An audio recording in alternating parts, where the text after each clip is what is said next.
أتمنى أن هذا الفيديو يوصل لصاحب هذا الشنطة، ضروري جدا.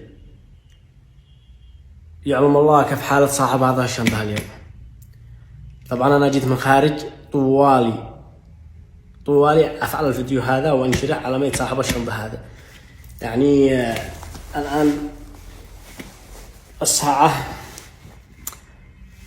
الحين يعني بتاريخ 17 نوفمبر اليوم الخميس، لقيتها الآن وأنا جاي من جولة الرجال. طبعا طول عمرنا وإحنا بنحلم ونتخيل نفسنا نلقى لقيه نفسنا، المهم لا لقينا نشي بعد الذحل نشتي من حقنا الأحلام، كل واحد بيحلم.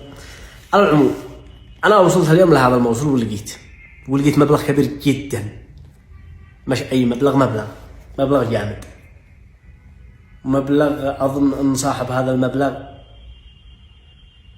يعني الآن يعلم الله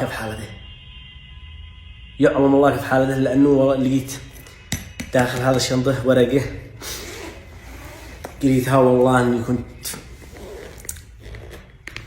افتضرت. طبعا هي الورقة مكتوب عليها توزيع قيمة السيارة، بعت السيارة بمبلغ وقدره نص هذا المبلغ سوف يتم إرساله إلى ماليزيا للولد نبيل لإتمام دراسته الجامعية كونها آخر سنة له، وسوف يتبقى نص قيمة السيارة وسينقسم إلى قسمين أو أكثر.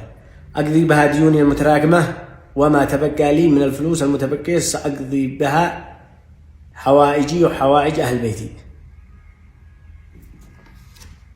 هذا طبعا الورق اللي لقيتها داخل مع السلطة الفلوس حق الله. وهنا ولا أنسى أن أقضي المهم هذه الورقة أول ما قريتها والله يعني ايش اقول، يعني دحين الرجال هذا باع يمكن اخر ما معه لاجل ابنه ولاجل يقضي اموره ويقضي ديونه.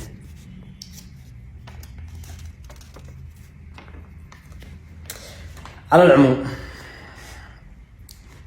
هذا الشنطة داخلها مبلغ لا بأس به، مبلغ كبير الصدق، وأتمنى أن هذا الفيديو أنه ينتشر يوصل لصاحب هذا الشنطة،